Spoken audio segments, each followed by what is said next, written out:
Stan s'est accidentellement planté, un clou dans la tête, quand il leva les yeux. Et soudain, il ne pouvait plus parler. Dad, are you okay? There's a nail in his head. Why isn't he speaking? Somebody do something! Après l'avoir examiné, le médecin dit que le clou avait touché le centre du langage de son cerveau. Il devrait attendre que l'enflure diminue avant de le retirer en toute sécurité. Il couvrit la blessure avec un petit cône de sécurité et dit à la famille de trouver un chapeau à Stan.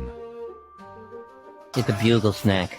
Toute la famille alla au centre commercial pour en trouver un, mais Stan fut distrait par le son d'un piano à proximité et s'assit juste pour commencer à jouer. Le gérant du magasin de chaussures fut stupéfait et lui offrit immédiatement une place dans le magasin. La belle musique de Stan attira des tonnes de clients et les affaires commencèrent à prospérer. I don't want any of this stuff. I'm buying 10 winter coats. Il s'avéra que son talent soudain venait de ce clou dans sa tête. Alors qu'il gagnait plus d'attention, le magasin fut choisi pour devenir le nouveau magasin phare de la marque et les profits doublèrent. Mais une semaine passa rapidement et la famille revint au centre commercial. Oh no, the family. Steve insista que le clou devait être retiré ou la vie de Stan serait en danger. Bien que réticent, le gérant fit une demande. Avant de retirer le clou, laissez-le entendre juste une chanson de plus de Stan.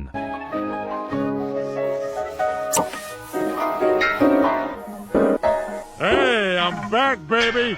La famille Smith joua à un jeu. Jeff luttait pour toucher le rouge avec sa main gauche. Stan déclara que c'était impossible. Il accusa le jeu de le viser. Francine instruisit rapidement Klaus de tricher. Klaus ajusta secrètement la roulette pour faire gagner Stan. Ainsi Stan revendiqua la victoire. Stan se précipita dehors en célébrant. Je ne comprenais pas pourquoi Stan gagnait toujours. Francine expliqua que Stan ne supportait pas de perdre. Steve commença à raconter une histoire passée.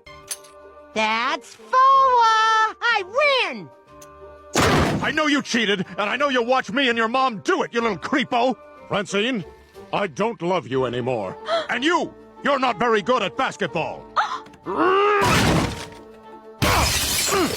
Haley déclara qu'il laissait toujours gagner Stan depuis. Pendant ce temps, Stan parcourait d'autres jeux qu'il avait déjà gagnés. Chacun d'eux, à la CIA, la direction mentionna la construction d'un labyrinthe escape room que personne n'avait complété. Stan s'excita, il insista qu'il pouvait le conquérir. Stan rentra chez lui et amena sa famille à la CIA. Il expliqua qu'ils entraient dans le labyrinthe. Personne ne montra d'intérêt. Le labyrinthe s'avéra énorme. Tout le monde resta stupéfait. Le superviseur de Stan expliqua les règles. Chaque section contenait un défi. Atteindre la voiture au sommet de la montagne signifiait la victoire. Le premier défi impliquait un puzzle. Stan supposait que c'était une tâche de démolition de porte. Steve l'exhorta à se calmer. Il devait simplement assembler le puzzle. Stan ne fit pas attention. Il pensait que les murs étaient faits en pain d'épices.